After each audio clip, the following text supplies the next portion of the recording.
wish. As we are about to take counsel together on matters concerning this county, we should seek to faithfully discharge our duties of office, both in our debate and in our decisions, and promote the health, safety and well-being of those we serve. Thank you. Fellow councillors, officers and members of the public, welcome to our council meeting this evening. In particular, I'd like to welcome Councillor Dinsmore to his first council meeting following the recent Barleythorpe by-election. We're not expecting a fire drill this evening. Therefore, in the event of a fire alarm sounding, please leave the chamber by the nearest exit and assemble at the rear of the council car park. I'd also like to remind members council meetings are broadcast online and recorded for subsequent viewing, and we must bear in mind this when discussing any sensitive matters and the impact our words may have. Please also note that this is a meeting in public and not a public meeting, so there will be no interaction from the public gallery. Any disruption will be dealt with accordingly. That includes applause or other similar activity. As always, councillors, please stand and ensure your microphone is switched on when you're speaking. Speak clearly into it and switch the microphone off when you finish speaking. And when voting, please ensure your hand is fully raised and wait until the voting is confirmed before lowering it. And can I also remind members not to use their mobile phones during the meeting unless they need to step away for an urgent matter. I would also like to invite members in the public gallery to make sure their phones are on silent as well. Right, on to the agenda. Item 1, apologies. Have we any apologies this evening, Mr. Delaney? Chairman, we received apologies from Councillors Bailey, Harvey and Powell. The councillors voted to 24. Okay, thank you. Item 2, Chairman's announcements. I'll provide a set of announcements at the next ordinary meeting of Council. Item 3, announcements from the leader, members of the Cabinet or the head of paid service. And I'm advised that the leader has no announcements for this meeting.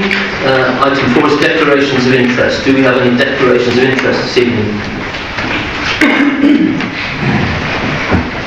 In that case, we'll move on to item 5, petitions, deputations and questions from members of the public. No petitions, deputations or questions have been received. Item 6, questions from members of the council. No questions have been received this evening. Item 7, notices of motion. We have one notice of motion for which this meeting has been called. Councillor Stevenson, can you please introduce and propose the motion?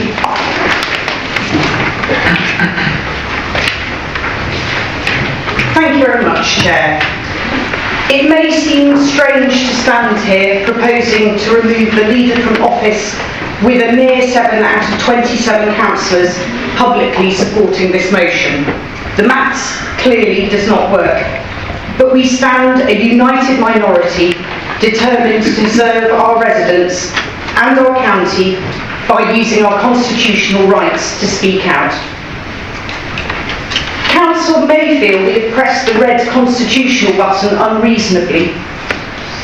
So I remind you that my group has tried to change the approach taken by the leader, for example to local government reorganisation, with a lighter touch when we successfully tabled an amendment at the Special Council in February calling for public engagement events and a vote at each stage before submission of any proposals to government.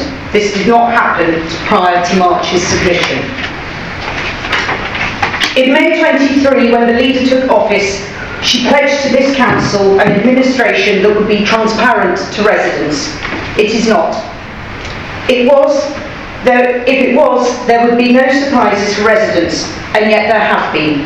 Ryle Library, post-16 transport, a cabinet-approved policy in February to recover full costs for services, leading to a decision taken in May, resulting in parents now facing a transport bill of approximately £1,000 per year, unexpected and the source of significant financial pressure for some households. The leader also pledged to engage thoroughly with residents on key issues. We find ourselves faced with a once-in-a-generation change to local government. Local government reorganisation will impact how our services are designed and delivered, who will make the decisions that impact our everyday lives. In short, the independence of Rutland could be lost. It must not be confused with devolution. Formal consultation with residents has only just taken place, despite interim proposals having been submitted in March. Rutland's outlining a 3-unitary model covering Leicestershire, Leicester City and Rutland. It is essential that further consultation takes place to enable residents to identify which option they would choose, as this was not asked in the survey questions. The leader has placed Rutland on a path to the loss of independence by agreeing in January that we are in an area that needs reorganisation, this without consultation. The leader has persisted in her position that there is no case for Rutland to stay as we are because there is no choice. This despite announcing at July School Council she would prefer Rutland to stay as we are. I expect a leader who is the principal spokesperson for our council to stand up and challenge central government when directives may not be in the best interests of our community. The leader pledged to listen to residents. Despite a petition to protect our ceremonial status being signed by 7,000 residents, the largest wet signature petition presented in the House of Commons this century, the leader has been prepared to accept the Secretary of State's intention this would not change post-reorganisation. Intention is not a legally binding commitment. If there is to be a change in approach, there must be a change in leader, and that change must happen now. Final proposals for local government reorganisation must be submitted by November, not to mention that Rutland's budget setting process for 25-26 will be well underway. What could a change in administration mean for Rutland? Assurance that all options for reorganisation, including one that states the case for Rutland's independence, are thoroughly consulted on to help inform debate in the Council chamber in October prior to submission in November. Assurance that during the budget setting process, post-16 transport is revisited. Assurance that where there are any changes to service, those directly impacted will be engaged with so there are no surprises, and most importantly, any actions to mitigate impact can be co-designed. Being a leader of a council is not easy and never has been, but there are different ways of doing it. It is the view of my group the current management style of the leader is not right for Rutland, hence the motion before council this evening. Thank you, Chair. And I look for a seconder. Thank you, Councillor Stevenson. Councillor Karen Payne has seconded. Do you speak, Councillor Payne? I'd like to reserve my right to speak, please, Chair. Yes. Okay, members, we are now open to debate the motion. Thank you, Chair. And I look for a seconder. Thank you, Councillor Stevenson. Councillor Karen Payne has seconded. Do you speak, Councillor Payne? I'd like to reserve my right to speak, please, Chair. Yes. Okay, members, we are now open to debate the motion. Councillor Dinsmore and Councillor West. Thank you, Chair. I'd like to begin my maiden speech with a few heartfelt thank yous. Thank you to the residents of Barleythorpe for putting their trust in me. Thank you to my predecessor, Hans Zollinger-Ball, for his work in the ward. Thank you to my ward mate, Councillor Carr, and to the Chair, Councillor Brown, for their warm welcome to this council. And thank you to my Conservative colleagues and my wife Sarah for their support during an intense campaign, without whom I would not be addressing this chamber. I would like to address two aspects of the leadership in my speech. First, the legal limits on the executive powers currently being exercised, and secondly, what this motion is all about. As to the first, the leader's position is that the local government reorganisation is solely a matter of executive power. As a matter of law, that strikes me as a remarkable proposition, given the significant consequences of LGR to every aspect of life in Rutland, and the clear constraints on executive power in both the Constitution and in the local authorities' functions and responsibilities, England Regulations 2000. As the group leaders will be aware, yesterday I emailed the monitoring officer asking for full legal analysis and noted the following. In relation to the Constitution, there is nothing in Part 2, Article 2.5, which suggests the leader of the council has such extensive executive powers. By contrast, Part 2, Article 4.2a of the Constitution notes that the role of the full council shall be adopting and changing the Constitution, at 4.2b, approving or adopting policy framework or the budget, and at 4.2i, changing the name of the area. It is difficult to see how LGR could not fall within these powers of the full council. In any event, there can be no real doubt that this would be a key decision within Article 12.3, such that it may only be taken in accordance with Part 4, i.e. a vote in full council. In relation to the 2000 regulations, I highlighted that Section 3 specifies those powers that are not within the executive's powers by reference to Schedule 1. I highlighted 32 areas of the schedule that are potentially not within the executive powers, including the running of elections, the division of this county, and the name of this county. It is important that we have urgent clarity on the legal position, and I look forward to hearing the full analysis in due course. At present, the leadership is proceeding on the basis solely of executive powers and denying this full council and the residents that it represents a vote on the future of Rutland. That takes me to the second aspect of this speech. What is at stake? This is a vote of no confidence because the leader appears determined to drive Rutland in with North Leicestershire and to do so without any vote in this chamber. I spent the last 2 months on the doorsteps with residents of Bodythorpe. Time and again, the same question came up. What is going to happen to Rutland? Residents were clearly angry with the leader's approach and thus voted overwhelmingly for change. We in this party will not go quietly into the night. There is simply too much at stake for our residents and for our county. This is not a party political motion. This is not about positions. This is not about power. This is about giving the people of Rutland a proper consultation, a real choice, and a democratic vote. This will be one of the most important votes in local government in Rutland's recent history, and how you vote today will seal your fate at the next election. The decision tonight is binary. You either vote this evening to continue with the approach of the current leader, which is to drive Rutland in with North Leicestershire without proper consultation, without proper debate, and without a democratic vote, or you voted for change towards an open, free consultation, proper choice, and a vote for the people of Rutland.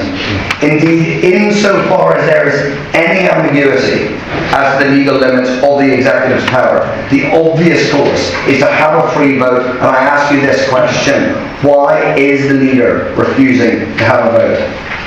If you do not support this motion, it will be a matter for each and every one of you to explain to your residents why, when push came to shove, you voted to deny them their vote on the future of this sacred county. Thank you. Thank you, Councillor Dinsmore, Councillor West and Councillor Waller. Chairman, could I do a personal point of personal clarification? Personal clarification? Yes, go ahead. Councillor Dinsmore asked a very specific question in all of that, which was, why did I take the action that I did? As a councillor on this council, it is incumbent on me to take the best advice offered by our officers. And were I to ignore officers' advice, or indeed any of my colleagues ignore officers' advice, we would be putting ourselves in an extremely vulnerable position. I am not a local government lawyer. I know quite a lot about law, but I'm not a local government lawyer, and therefore the advice that I got and was reported in the February council meeting was that this was an executive decision, and I took that advice. That's why, to answer the question of why. Thank you, Councillor Waller, for that personal explanation. Councillor West. Chairman, I'd just like to take the opportunity to call for a recorded vote if we could on this, please. Okay, so we need 5 members to indicate. Okay, so the vote will be recorded. Any other members? Councillor Ross and Councillor Smith. Yes, you can do it now. Thank you. I want to correct some of the misunderstandings out there that have been repeated tonight in this chamber. And I also want to explain how we, as Liberal Democrats, have stabilised this council and say why stability is needed at this time. The White Paper heralded the end of Rutland County Council's administrative, though not ceremonial, area. Make no mistake, the White Paper and subsequent bill gives neither Rutland councillors, including me, nor Rutland residents any say as to what happens to us. The decision and the power lies with ministers. All any of us can do is to try and influence that decision. The government identified invitation areas where they asked council leaders to come together with plans for the footprint of the new unitary authorities. Rutland, Leicestershire District, Leicestershire County and Leicester City was one such invitation area.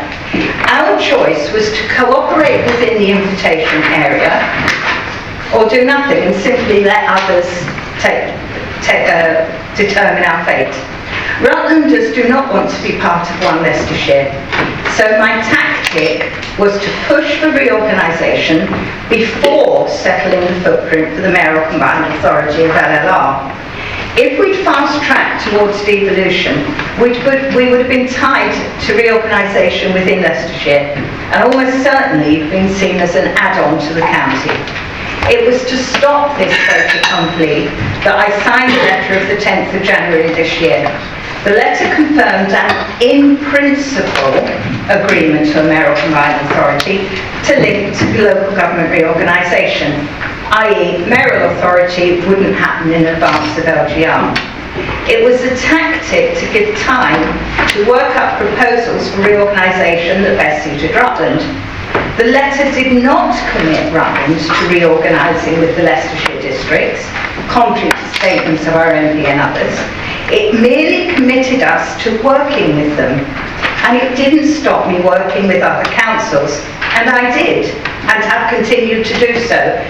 Only in the last fortnight I've had further discussions on LGR with North and South Kesteven and South Holland, despite Rutland not being in the Lincolnshire invitation area.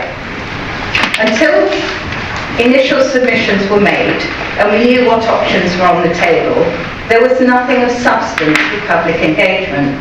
Once we knew what options were being proposed, we commissioned an external consultant to engage with local residents and reach as wide a cross-section of the public as possible. Engagement sections were held across the county.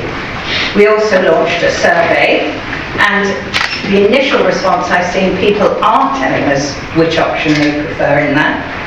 We provided materials for councillors to use with residents, and we organised briefings for parish councils and for you, the councillors of this county. The results of all this engagement and the final analysis of the data will come to council in October with the options, but make no mistake, none of us will choose what happens in Rutland. None of us. All we'll be doing in October is deciding which we think is the best option for Rutland, the best option to submit. And that includes none of the above, clearly. Negotiations with our neighbours are continuing. And so at this delicate time, it would be an advantage for Rutland to have continuity and stability. To my second point, a vote of no confidence in the council's leadership is saying that the council is not well run. Since the Lib Dems took office, this council has become well run. Our services are good and our budget is under control. We took office following a leadership that did not listen, which resulted in us having to withdraw our local plan because the inspector identified what some councillors and residents had been saying, the plan was not deliverable. The council then had a coalition whose hallmark was indecision. They decided to close Catmur's Leisure Centre after a tendering exercise, after a tendering exercise, showed it was not financially viable, then did a U-turn and decided to rerun the tendering exercise with, unsurprisingly, exactly the same result. By then, Liberal Democrats were the administration and we took the hard decision. The cost of the rerun of the tendering exercise and having to work up a new local plan both added to the financial difficulties we faced when taking office in 2023. We've tackled these challenges with clear, though not always popular, decisions. Under my leadership, all our portfolio holders have played their part, and we've turned around our financial difficulties. We've undertaken very careful and prudent financial management, including transforming services and investing, for example, in our waste trucks, which has led to improved efficiency and increased income. We're now financially stable and are in a position for the first time in 10 years to be able to consider freezing council tax next year. We now have a stable council. And finally, in 2027, 20 months or so from now, we'll be having elections for a new shadow authority. Between now and then, we'll be facing significant challenges. What we and the people of Rutland need now, in the short time left to us, is stability, not churn. Councillor Stevenson summarised the purpose of her motion in the Rutland Times, saying we need to be making decisions that are right for the county. I think every councillor would hope that they were always acting in such a manner, regardless of affiliation. Now, throwaway lines provide good news headlines, so we need to look behind the words and specifically what right means in the context of local government reorganisation. Helpfully, Councillor Stevenson expanded on her statement, making it clear that the right way forward for Rutland is to remain as an independent unitary authority, and this, and not the removal of Councillor Waller, is the real issue before us this evening. It is also worth highlighting the position of the Conservative Party, both nationally and locally. Just before the general election, Conservative ministers were stating that devolved mayoral regional authorities should be extended across England. Indeed, one experienced councillor and later Conservative minister posed the question, what is the purpose of local government, reflecting the then perceived need for fundamental reform. Most recently, the shadow spokesman told the Local Government Association conference just in July that Conservatives agree with the government's policy, but only differ on the way of implementation. Further details of these ways are still awaited. In Leicestershire County Council, the policy of Conservatives and now Reform is that Rutland will be swallowed into one unitary council, while the city forms a second. This is the donut model. This proposal fails the maximum unitary size test, and government ministers have recently stated that provided the proposed configuration is data-driven and is operationally practical, a model of multiple unitary councils is acceptable to them. Hence the compromise position dubbed North City South. Finally, in the region, there is almost universal agreement across council boundaries and indeed political parties that we wish to share in the advantages of devolution. More power devolved from Whitehall and more cash unfettered by government regulation. So Labour do not believe that this latest position of the Conservative Party in Rutland is credible or beneficial to our residents. If the Conservative group truly believe that their position would be beneficial, then they need to explain three specific points. Firstly, council tax.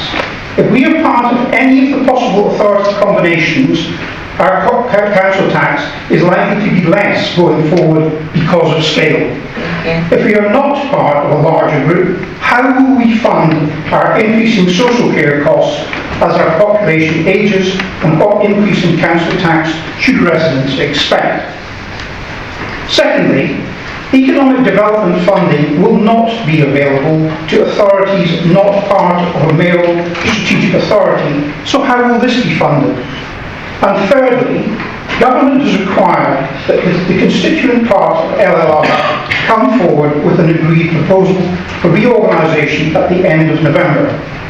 If we are to decide, as Councillor Stevenson has indicated, that we will not engage with this process, then government has both defined the minimum size of unitary authorities, which Rutland cannot meet, and also holds reserved powers. So it is simply not credible that government will make a carve-out for an area of 42,000 people. Turning to the motion, we support Councillor Waller as leader because she has a good understanding of local government reorganisation. She has been entirely open and receptive in her dealings with all councillors, regardless of political complexion. She knows the key players and has built good cross-party relationships with Leicestershire district councils. We also believe that time is of the essence in delivering effective local government reorganisation, and therefore Rutland cannot afford to have the turmoil of leadership change at this time. So in summary, I believe this is another piece of political opportunism that the Conservative group know in their hearts is neither credible nor deliverable, but is being done in connivance with our MP with the sole purpose of generating publicity. It should be dismissed, and I will vote accordingly. Thank you. Councillor Waller. I'm actually very disappointed that we felt that we've got no option but to call a special meeting. I feel that Rutland residents and councillors are not being listened to, and they deserve to have a choice over their future and the services that we offer. I was lucky enough to attend the House of Lords on the 15th of July when Baroness Berridge of the Vale of Catmose had posed a question about retaining the lieutenancy of Rutland. Whilst Baroness Taylor gave reassurances on behalf of the government, there still seemed no clear timing of any legislation, as she said, we will be considering carefully the sequencing of any further legislation that is needed in respect of these ceremonial boundaries. Assurances mean nothing. Without concrete legislation, there is still no guarantee for us to retain our name. Baroness Eaton, the Vice President of the LGA, commended Rutland as one of England's highest performing local authorities.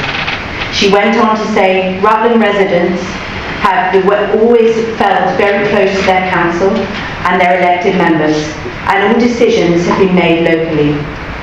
With that in mind, will the Minister outline the tangible benefits for Rutlanders of forcing this small but perfectly formed council to become part of a larger unitary authority? And what data has the Minister based her views on?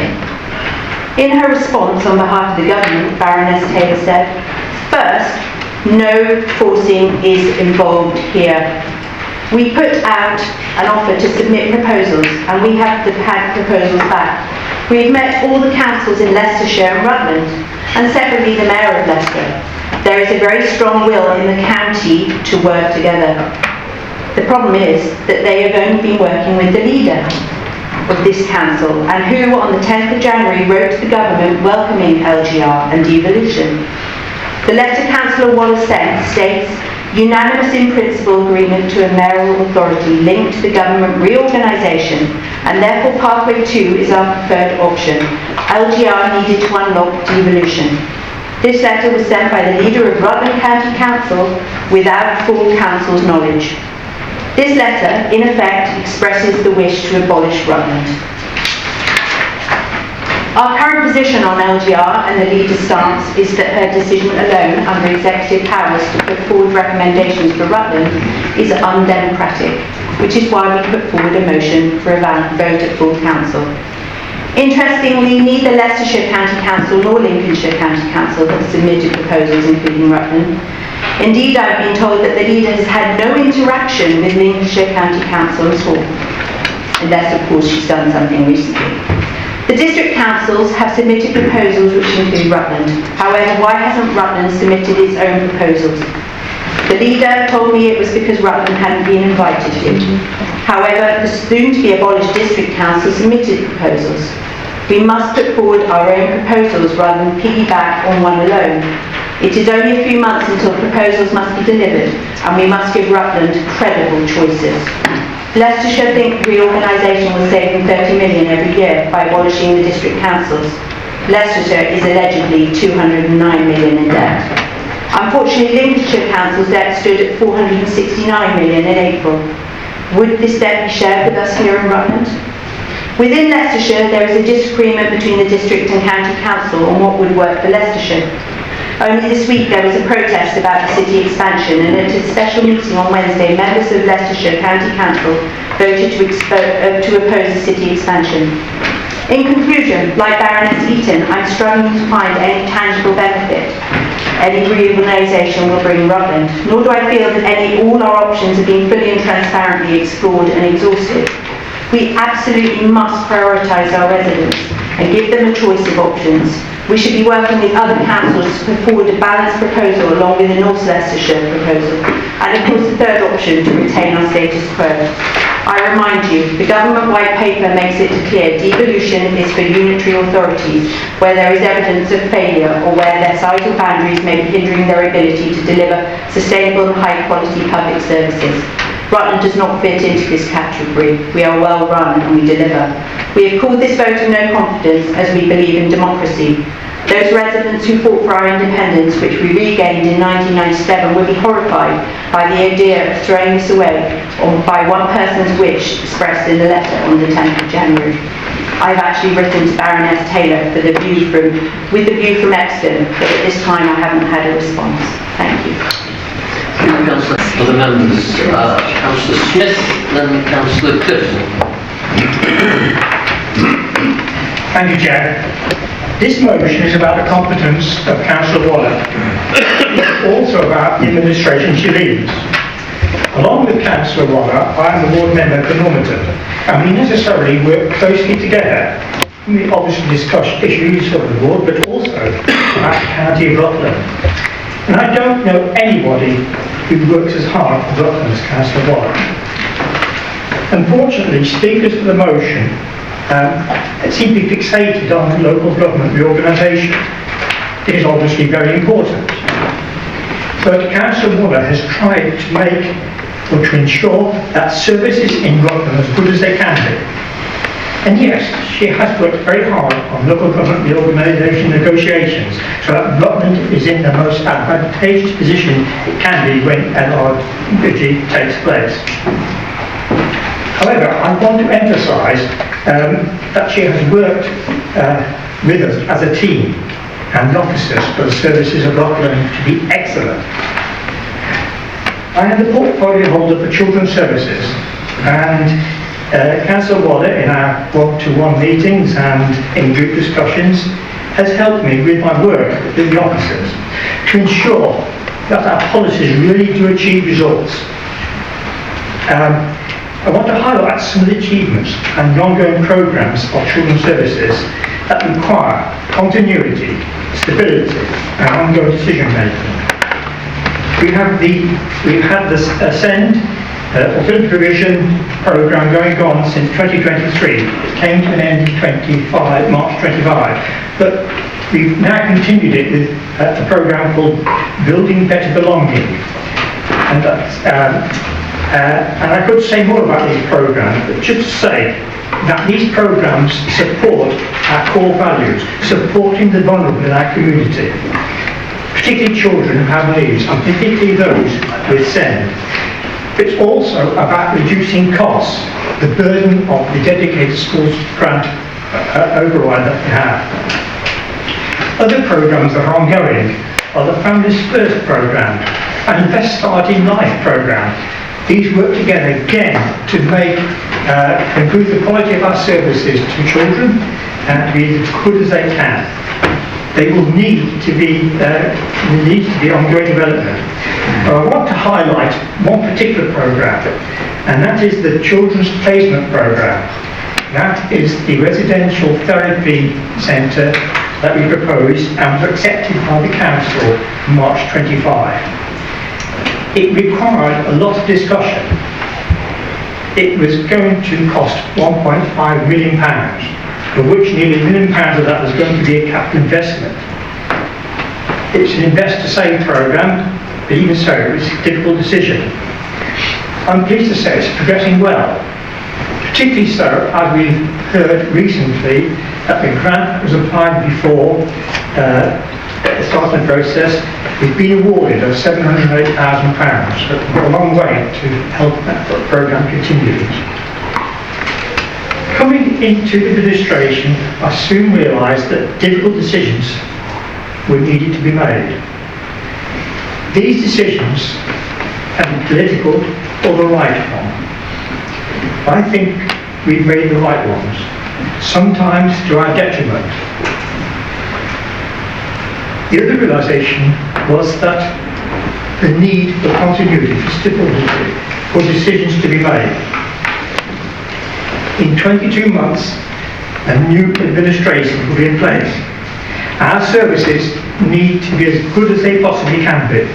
Children's services, adult services, places, transport, etc. And finances, which has been pointed out, is now in a good place and better than it was. At pace, a lot of strategies will need to be put in place to be in the best shape that we possibly can be when local government reorganisation occurs. It is important that we are, for our officers, but obviously important for Rutland and its residents. Thank you, Chair. Thank you. Councillor Smith. Councillor Clifton. Thank you, Mr. Chairman. I rise to speak in favour of this motion, and I do so for the following reasons. I believe that there is a democratic deficit at Rutland County Council. On January the 10th, the leader helped set Rutland on a path to losing our independence and ending Rutland as we know and love her. As leader, she informed government that there was unanimous and principal agreement to a mayoral strategic authority linked to local government reorganisation, and this was done without any consultation with Rutland's councillors, let alone residents. For generations, since 1947, Rutlanders have fought passionately and with total commitment for independence for Rutland as a local government unit and for the historic county of Rutland. And yet here was the leader of Rutland County Council, the very person most entrusted with this legacy, writing a letter like this and not even telling the members of Rutland County Council. Then in February, this council passed a motion unanimously requiring a debate and non-binding vote of full council before any submission to the government. Yet, proposals were submitted to government in late March on LGR without any vote of councillors. I have a lack of confidence in the approach taken on local government reform. All options are not on the table, nor are they being adequately pursued. Keeping Rutland as it is has never been an option put to residents or government. There is a case for Rutland. We owe it to our county, our history, our culture, our predecessors, and we believe that case should have the opportunity to be made to His Majesty's government and to our residents for them to support it or to reject it. I also believe that residents deserve options, and in the view of our group, the South Lincolnshire option has not been adequately investigated, with council resources almost exclusively focused on the North Leicestershire Council. House building commitments have been made without consultation with councillors or the public. In the North Leicestershire proposal, Rutland County Council have proposed new settlements at Walcox. That's perhaps 10,000 more houses without any discussion of this council, let alone with residents. They have also offered government that St George's Barracks will be developed as a major housing hub. Despite this being the reason, the Liberal Democrats voted down the local plan in 2021, costing Rutland £27 million in government funds to support infrastructure development. Mr Chairman, there was a complete failure to realise Rutland's ceremonial status was at risk, nor to act to protect it. the council leader offered to give away Rutland in January without even taking the time to realise that what they were doing. The leader and many of her councillors have seemingly refused to sign the petition to protect our ceremonial status, and when they have done so, in at least one case later on, they have disparaged it as a Conservative campaign. 7,000 Rutlanders signed it, the biggest pen and ink petition presented to Parliament in the 21st century, and this lack of support from the Liberal Democrats is hard to understand. The campaign is evidently a non-political one. They chose to be political, and this administration has frankly always chosen to be vigorously political. They refuse to support this campaign. They put narrow sectional politics over Rutland every single day of the week. And so I conclude that we have called this motion because we simply cannot bear to see the wishes of our communities dismissed, and we wish to give councillors the opportunity to debate and support a change in direction. It might not be popular, it might not be successful, but it is the right thing to do. We tried to deliver a more democratic approach on LGR by securing a motion in February. The failure to adhere to this has contributed to us having no choice but to lay this motion, because the actions of the leader and her cabinet will end Rutland as we know it. We need a change in direction that recognises we must revisit Rutland's position, listen to and consult the residents properly, and put the wishes and needs of Rutlanders at the heart of decision making.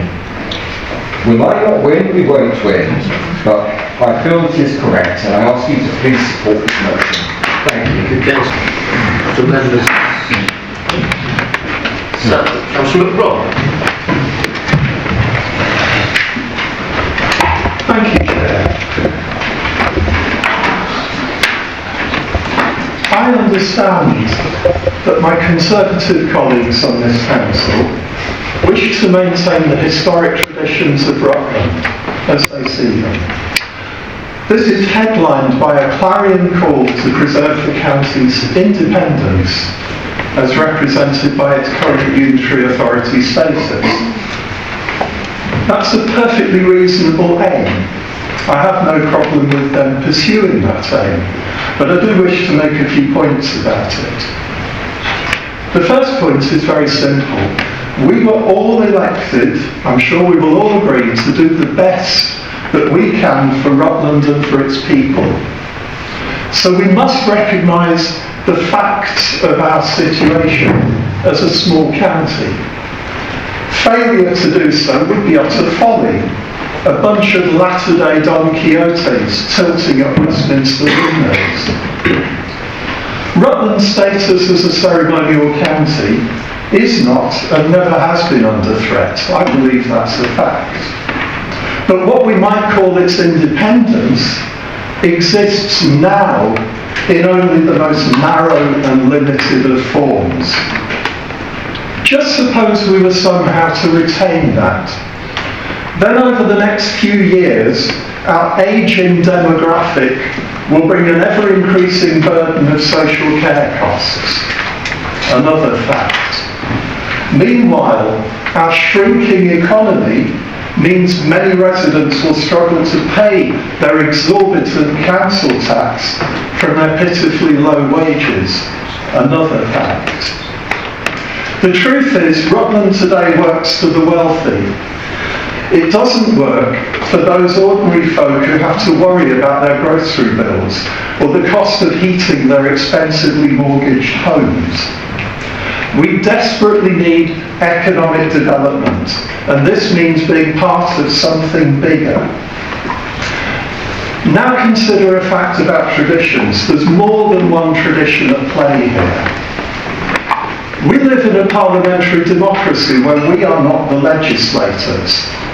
For centuries, it has been tradition for National Assembly to set laws that local authorities must obey. The Conservative government in office was happy to use that mighty traditional power to defund and emasculate local governments over 14 long years in office. Now a Labour government plans to devolve power and money to local metropolitan mayors tasked with priming economic development in their areas. We stand to gain from that.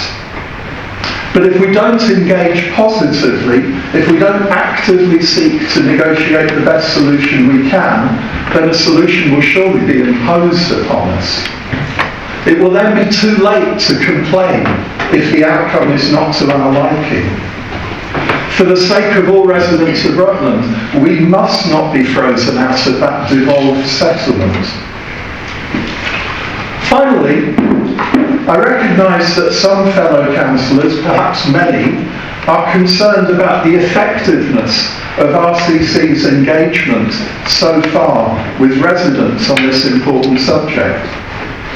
We too in the Labour group have had concerns, but overall we believe that given the timescales and deadlines, the information available and the distinct lack of engagement with us by some of our adjoining authorities, the leader has nevertheless done a good job in difficult circumstances. Still, there is room for improvement. In the remaining time that we have, we must better communicate the role and advantages of metropolitan mayors, the benefits of devolution, and also reassure our residents and businesses about how their interests will be represented to the new unitary authority, whatever form that finally takes. We don't believe the interests of Rutland would be served by changing the leader or the administration of the council at this delicate point. Can I raise an issue of housekeeping, please, Chair? Sorry, yes? I'm privileged in this room. I'm the only councillor that's got a fan blasting cold air on. And it's so efficient that I'm actually shaking with it at the moment. It's not emotion, it's chill. So if somebody could move the Can we either move it or turn it off then, please? Thank you, Chair. It doesn't reserve your right to speak. Thank you. Councillor West. Thank you very much. Well, Councillor Lambert, were you indicating you wish to speak? Or we have to do it. I think I was very in line. Right, that wasn't just to do with the fan. It wasn't to do with the fan. I had no idea that was coming.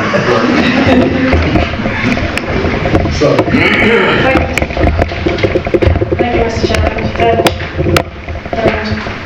I'm just wondering whether we're going to have a Spitfire fly past organised by the Conservatives after some of the rousing speeches that we've heard. Members, this is not a debate on leadership necessarily. This is a proxy debate on a couple of things. Local government reorganisation is not a new thing. It has been coming for some time as part of the struggle and the pressure that local government is under. We have been working with neighbouring local authorities for some considerable time as part of changing transformation agendas, and that's been happening throughout the country. This was always coming. We are spoiled here in Rutland, and that makes me happy. It's been a wonderful place to live for my entire life. I love it here. I wouldn't want to be anywhere else. But change is coming, and it's not to come. We are crippled by the costs that we bear at the moment, and those costs lead to us having to take some extremely difficult decisions in administration. No one likes having to make decisions like that. It's bloody awful. Pardon my French, it's shit. Pardon again.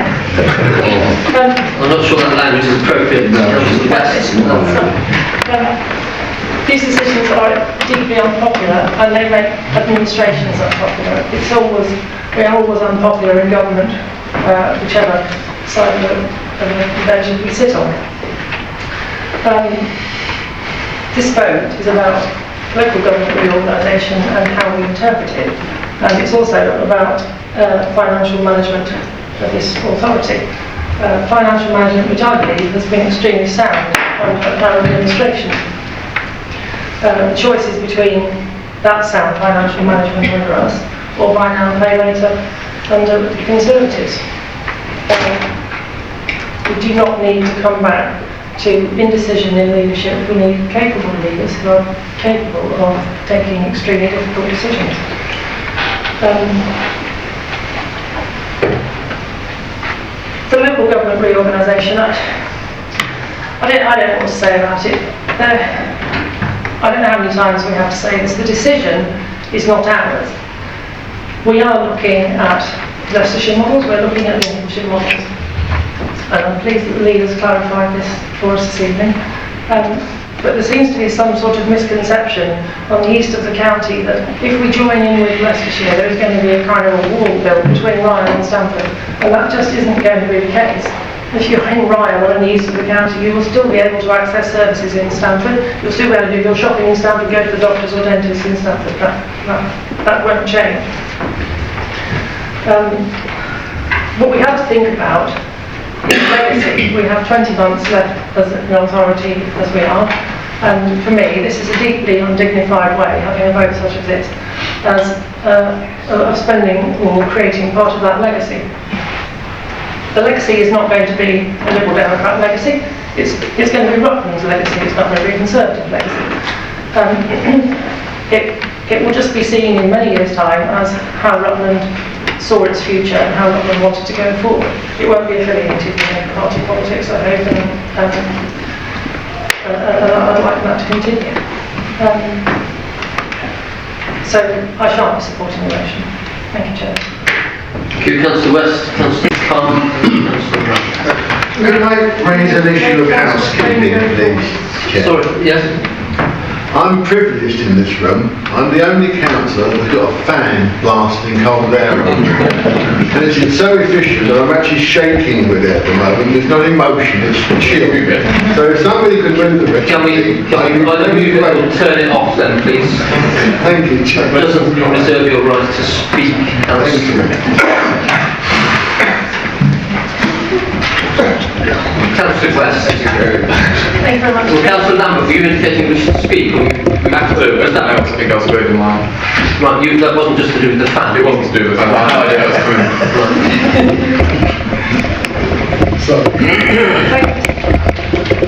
Thank you, Mr. Chairman.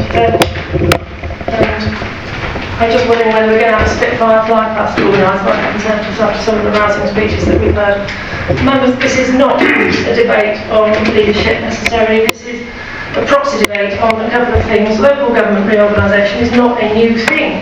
It has been coming for some time as part of the struggle and the pressure that local government is under. We have been working with neighbouring local authorities for some considerable time as part of changing transformation agendas, and that's been happening throughout the country. This was always coming. We are spoiled here in Rutland, and that makes me happy. It's been a wonderful place to live for my entire life. I love it here.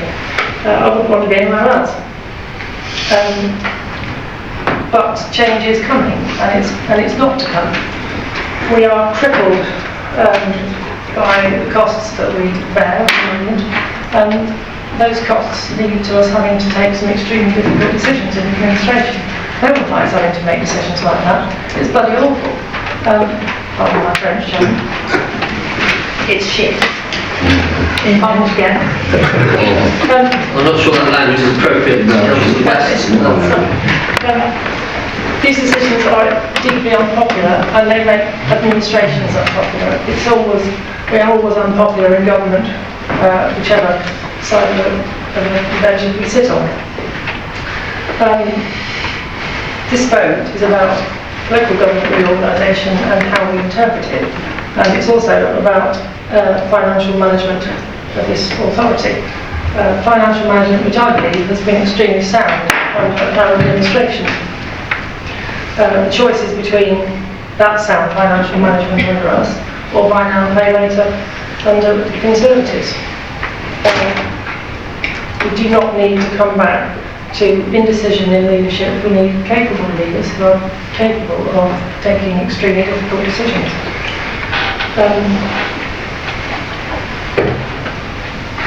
The local government reorganisation, I don't know what to say about it. I don't know how many times we have to say this. The decision is not ours. We are looking at Leicestershire models, we're looking at Lincolnshire models. and I'm pleased that the leaders clarified this for us this evening. But there seems to be some sort of misconception on the east of the county that if we join in with Leicestershire, there is going to be a kind of a wall built between Ryle and Stamford, and that just isn't going to be the case. If you're in Ryle or in the east of the county, you will still be able to access services in Stamford. You'll still be able to do your shopping in Stamford, go to the doctors or dentists in Stamford. That won't change. What we have to think about is legacy. We have 20 months left as an authority as we are, and for me this is a deeply undignified way, having a vote such as this, of spending or creating part of that legacy. The legacy is not going to be a Liberal Democrat legacy, it's going to be Rutland's legacy, it's not going to be a Conservative legacy. It will just be seen in many years' time as how Rutland saw its future and how Rutland wanted to go forward. It won't be affiliated with any party politics, I hope, and I'd like that to continue. So I shan't be supporting the motion. Thank you, Chair. Thank you, Councillor West. Councillor Carr. Thank you, Chair. I feel like I've tuned into a very long party political broadcast tonight. Nobody is denying that local... Councillor West, can you turn your microphone on? Sorry. Nobody is denying that local government reorganisation is challenging and contentious. But to navigate this properly, it requires strong leadership. So to be an effective leader, you need to have good communication skills, which isn't just about being a good orator, it's also about having the ability to listen and take notice. Part of a leader's role is also to foster good working relationships, which also builds trust. Making difficult decisions is part and parcel of being a leader, but it's not necessarily about the what and the why, but it's also about the how. It's also about taking people with you, resolving conflict and tackling any divisions in a positive and constructive way. Leaders need to be solution focused rather than dwelling on problems. They need to be able to build a team around them that feels empowered and motivated, effectively bringing the best out of people.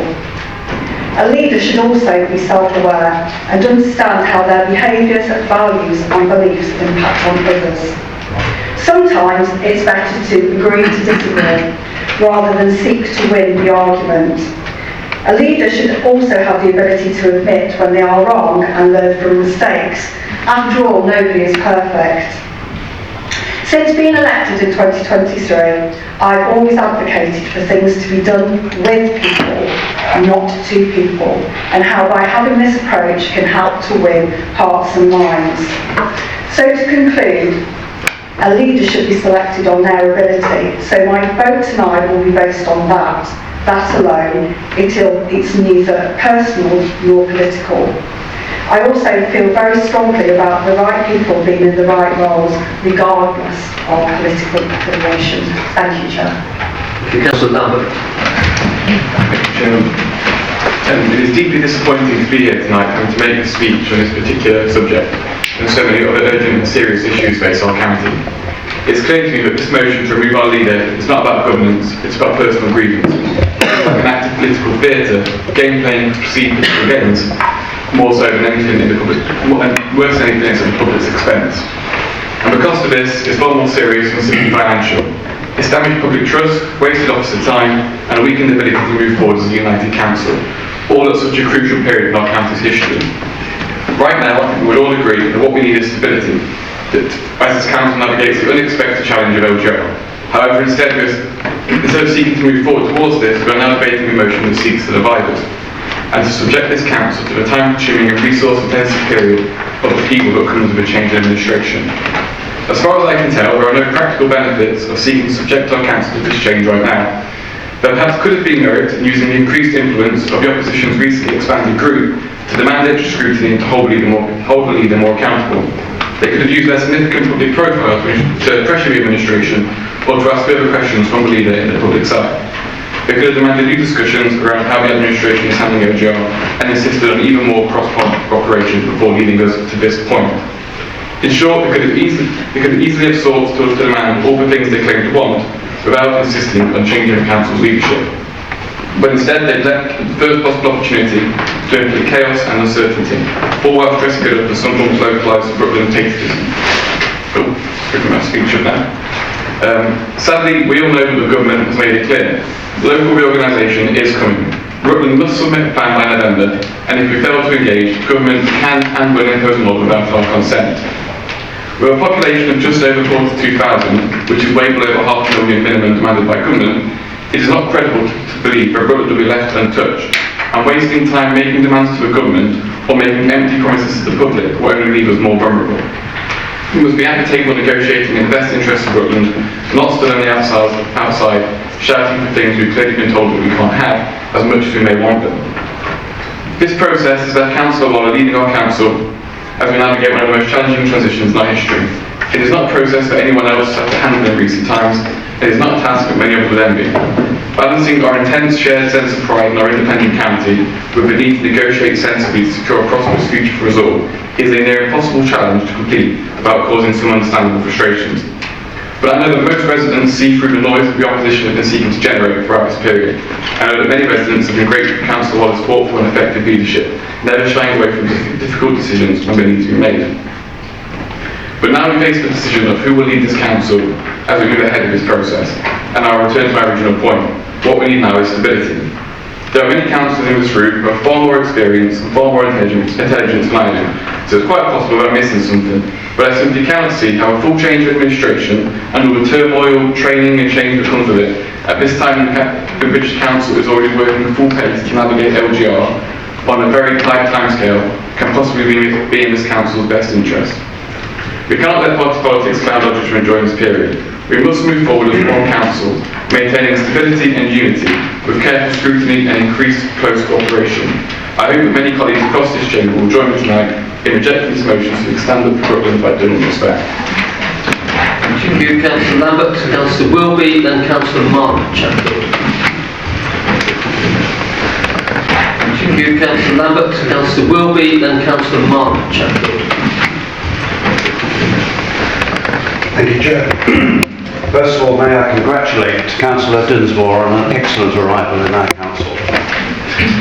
And Councillor Carr, I think you put your statement very well early on, and I wholly agree with that. Our world is in a difficult place at the moment. Our country is in a difficult place at the moment. No one's got any money. We've got natural factors hitting us all. We do need stability. There is no doubt about it. And you're absolutely right to cry for stability. But we need stability to go forward, and everyone to be involved in that stability. There are too many autocracies in this world right this moment. We need to make sure, and tonight we have had more from all of us discussing the various things, and this is what we need. This is a very vibrant council, and I think these sort of meetings are to be welcomed. The decisions that lie before us are difficult, but it is important that we discuss this together and get everyone's opinion and then have a democratic vote on them. Only then will we go forward. I've been on this council over 10 years now, 8 of them on cabinet, so I know how hard you folks work on the other side of the house, and I know how much effort Councillor Waller puts in. Your car was here today when I arrived for a meeting this afternoon, and it was there when I came back later on this afternoon. So there is no doubt the work engine and work ethic is there. But take communication as one of those things that is really, really important. It is important to communicate to the council what is going on and to take the council with you. And if I may, the slight slur put on our MP was not welcomed. I think that was not a good comment. We are fortunate to have one of the best MPs that sits in the House, and she has Rutland's interests at heart above all else. So all I ask for is better communication. Consider everyone's input and then move forward, because a lot of the promises and timescales that have been fled down to us from the top will not be met. Thank you, Councillor Wilkie. Councillor Mark Chatfield. I wasn't going to say anything tonight, but I feel I have to. Leaving aside the opportunist nature of this meeting, which is to just be called wondering only, what astonishingly bad timing you've used. Just when this council and this whole county needs us to work together, you choose this. I mean, it's just a waste of people's money, and turn around to them and apologise to the people behind you, because it's their money you're wasting. We need stability, continuity, and not to waste people's money. And this is nothing but an attempted power grab, and I think it has been properly sponsored by outside people, and that's all I've got to say. Councillor Chatfield. Any other members? Councillor Karen Payne. Thank you, Chair. I listen to my residents from my parish council, monthly surgeries, involvement in local events, meetings and campaigns, by wandering around, being approachable, involved and immersed in my communities, as good ward councillors should be. My residents are telling me they want council services delivered with an understanding of their local environment and the challenges their locality faces, and moreover an understanding of rurality. They want continuous input into shaping the environment they live in and enjoy at present. They want to belong somewhere that has this understanding in an area they can relate to and empathise with. I'm told this sense of belonging is important. In respect of local council reorganisation, the North Leicestershire and Rutland solution residents feel they are being pushed into doesn't deliver any of this. Indeed, how can it when Leicestershire and Leicester City are still fighting between them over city boundaries with seemingly irreconcilable differences?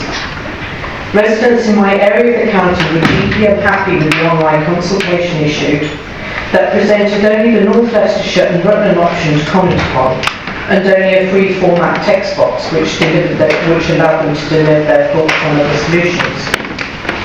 They want to know why we aren't fighting for Rutland and its own identity and pushing back on what is being thrown at us. They want to know why we haven't pushed hard against reorganisation. Rutland is a shining example of the delivery of many services. Why do we have to change? If something is not broken, why mess with it? Rutland is not broken, and I know government is mandating this, but why aren't we fighting this mandate? These are residents' questions, not mine.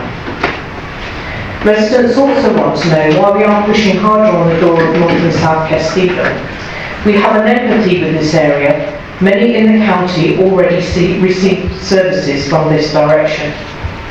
Questions are being asked why we aren't being more forceful, visible and communicative about what's being done in South Lincolnshire, if indeed anything. If there are discussions being pushed hard, then as a backbench councillor I am not aware, neither are my residents. Communication is vitally important and needs to be far more effective for a change of this magnitude to be delivered successfully. We need to change, and this change needs to happen now. Otherwise our residents will be presented with a fait accompli that neither Rutland County Councillors or Rutland's residents will have any influence over. Leaving this longer is not an option, it will be too late. We need to be in control of Rutland's destiny and not be walked over and done to. Councillor Payne. Any other members wish to speak? Councillor Linda Chatfield. This is by way of also being a maiden speech, as I'm a fairly new councillor, not as new as Councillor Dinsmore, obviously. Even in the short time I've been on the council, I have every respect for Councillor Waller for her hard work, not only in the day-to-day business involved in being leader, but also in the thankless task of discussions, negotiations and the many meetings she has had to undertake on behalf of Rutland and Rutland residents, who have always been at the forefront of her considerations and decision making, contrary, I might say, to the heckling from some people on social media. This motion seems designed, either intentionally or unintentionally, to halt and delay the positive and ongoing plans that are currently in the pipeline and lead to instability and chaos at a time when stability and considered decision making are especially important. To be quite honest, I find it sad and disappointing that this motion would even be considered. Councillor Chatfield, other members, Councillor Ray Payne and then Councillor Corby.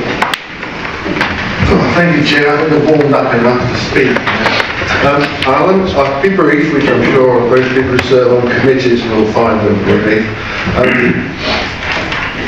I fear, whatever the outcome of local government reorganisation, a sizable number of our population are going to find themselves unhappy. I'm very aware from my own surgeries and my own going around the county that there's an east-west split occurring all the time, and I fear that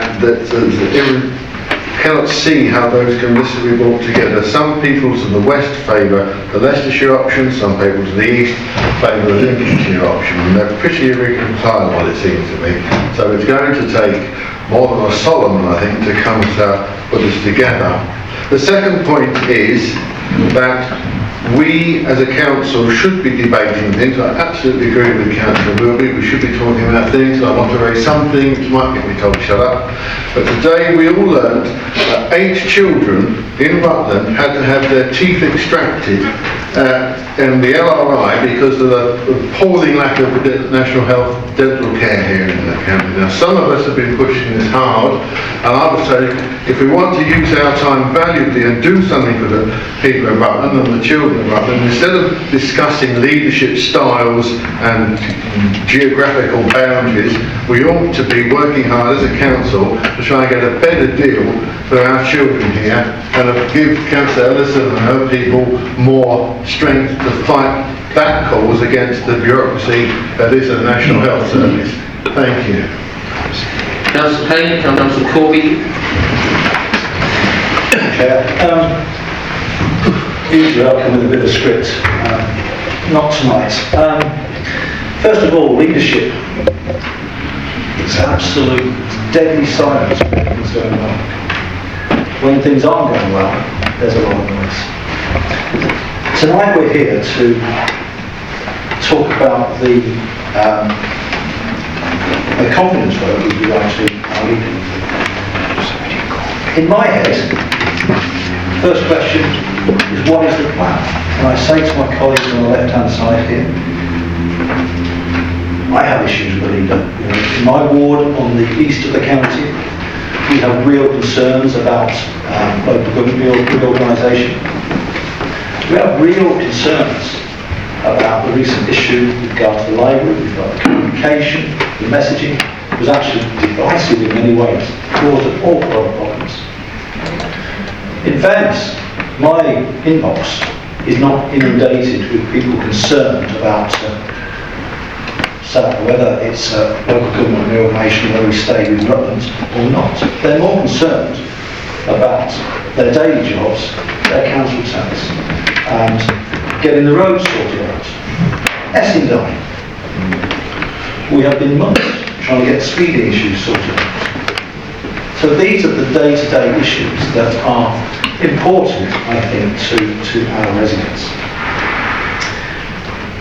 The issues I've had, I might have been inclined to support a vote of no confidence because of these issues. The leadership, I say to leadership, you've got an issue with regard to how you message, you've got an issue about communications, you've got an issue about how you deal with residents. And I ask you to consider this, listen, and consider your responses. That is difficult, I take it on board, it is difficult, but it is necessary. To my colleagues on the left-hand side here, what is your plan? I fail to understand why you would look for a vote of no confidence. Rule 1, you need the numbers. We here are independents. I'm not over keen on the political machinations. I'm interested in Rutland. I would favour multi-party integration to ensure that local government and everything else is going to go well over the next 2 years. I also want stability. I think that's vital. And finally, in terms of what's going to happen next, I just wanted to say we have and members of the audience should know, we have a working group, a cross-working group with relation to local government organisation. It concerns me that we are here. What has been happening at the working group? Why has this not been tackled? That is an issue for leadership, not just the leader, but the group leaders as well. So I say to everybody here, Rutland needs to come first. We need to work together. As an independent, I'm not too concerned how, but think perception. When I criticised over Quarry Farm, I criticised over the library and other issues. And when I have criticised, I've always used the word perception. Everything that we do here is being examined. Everything is being looked at microscopically. And in my view, the way we message, the way we put across to our residents is absolutely vital. We are not doing a good job of that. Clearly, because if we were, we wouldn't be here tonight. Thank you. Councillor Corby. Any other members who wish to speak? Councillor Hemsley. Thank you very much, Chair. I have written down here on the first bit some clear failures in communication on reasons for the choice or reasons for actions. Leading is a complex role and there are different styles. I've already shared my views with Councillor Waller and position, but I do not see asking for a change of leader without some meat behind the plan can deliver real opportunities for Rutland to stand alone. It's been made very clear by the government that this is not going to be acceptable. We know national government do not sway from a course, such as discussions that I've had and other leaders of other students who have done on the terrible council tax position that we've been in. We know they don't understand us and they're not going to listen. Just regarding Rutland, I work with a lot of Rutland businesses and it's very clear that Rutland will continue in the businesses regardless. They're going to retain the name Rutland, they're going to continue being Rutland residents, regardless of what it's called. But there is a passion about the ceremonial status, and I've actually taken time to write to some of those people and ask them what can be done. And I believe that we should all be doing these things and working together. There is a very clear political antagonism in this room. You won't work with them, they won't work with you. It's pretty childish. We are 27 elected members here to represent Rutland. I would love to see us all working together and actually sharing our concerns in an open way. There are improvements for the leadership and I'm sure that Councillor Waller will take these on board from tonight. But you know, if you want to do something, go and talk to the people. So I've even written to King Charles about our position, okay? I think everyone needs to step up and do something. Thank you very much. Thank you, Councillor Hemsley. Thank you, Councillor Hemsley. Any other members? In that case, call upon Councillor Stevenson to sum up. Thank you very much, Chair. First of all, I would like to thank Councillor Waller for highlighting the legacy that her administration inherited. A financial strategy put in place by the last administration, a transformation programme started by the last administration, levelling up funding achieved by the last administration, a coalition administration to which Councillor Waller was invited to be a part of, but she declined, and as I said publicly, I understood that was a coalition that was proposed, and that is a matter of public record. Party politics. we are in a political environment. Interestingly, actually there haven't been a huge amount of reference to party politics from this group. I refer to us as a group. Please, and I ask politely and respectfully, do not judge me by your own standards. So we move on to this evening. First of all, can I point out that we've been able to have a debate in public, a proxy debate, Council West. I think that's interesting comment and actually reasonable because members have taken it down the route of discussing local government reorganisation. Members have had the opportunity to make it very, very clear about communication, about engagement with residents. So actually, in terms of wasting time, I think this has been rather useful. Secondly, or probably fourthly by now, the working group that happens, you're absolutely right to reference that, Councillor Corby, that is represented, it is cross-party. I would like to make very, very clear that I type up notes which I share with my group. I would also like to make very clear that at every meeting I have said, but actually please note, one of the options should be an exploration as to why this council is one of the most successful unitary councils in the country. That doesn't happen overnight. That happens because Rutland has worked since 1997 to make sure that when you took over, we were #1 in the country for adult social care.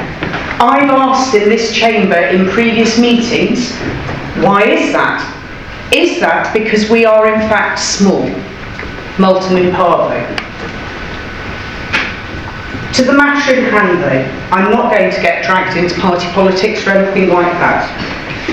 The reason that we brought this motion to council, and indeed know that we were unlikely to win, is because we feel that residents and their representation and Rutland must come first.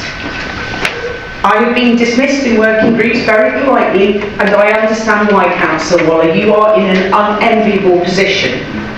But what I've heard this evening, well, the decision is not ours to make. There is no choice. When I was born into a democracy. A democracy means that each person, even if you disagree with them, are entitled to express their opinions. I was born into a democracy where people should challenge government. The timescale is far too tight to deliver the information that they want. No wonder officers can't work out more than one option, but that comes from the steer of the leader. Some councils have written to government saying, sorry, can we have a bit more time, please? You have been unreasonable. Leader, I would suggest at our next cross-party working group that we are able to talk through those things, and I would ask that you would listen to us. That, Chair, I have summed up. As I say, I think this has been a very useful evening because it has put in the public domain quite a few issues around the whole of what this government is suggesting. You'll note I will have not mentioned the party that it is, but I will say that I disagree with the current government on their position with this white paper.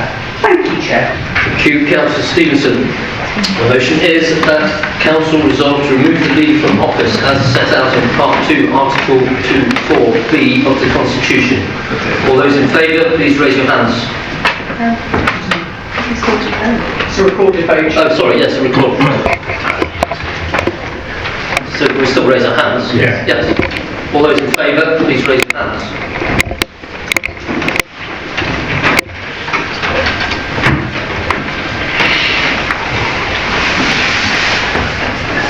Thank you, Chair.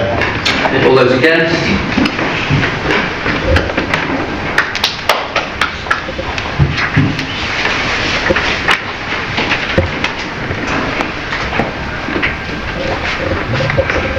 Thank you, Chair. Any abstentions?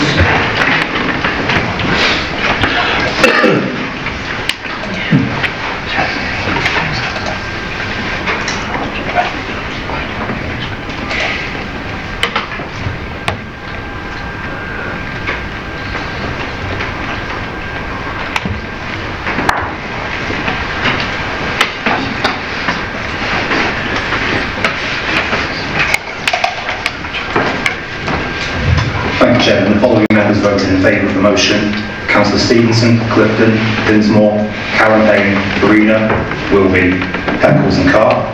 8 votes in favour. The following members voted against: the Chairman, Councillors Waller, Johnson, Wise, Paul Brown, Ellison, Smith, West, Payne, Lambert, Linda Chatfield, Mark Chatfield, McGraw and Ross. 14 votes against, and the following members abstained: Councillors Corby and Hemsley. Therefore, the motion is not carried. Well, the motion is defeated. The date of the next meeting is Thursday, the 18th of September 2025. Declare this meeting closed at 8:20.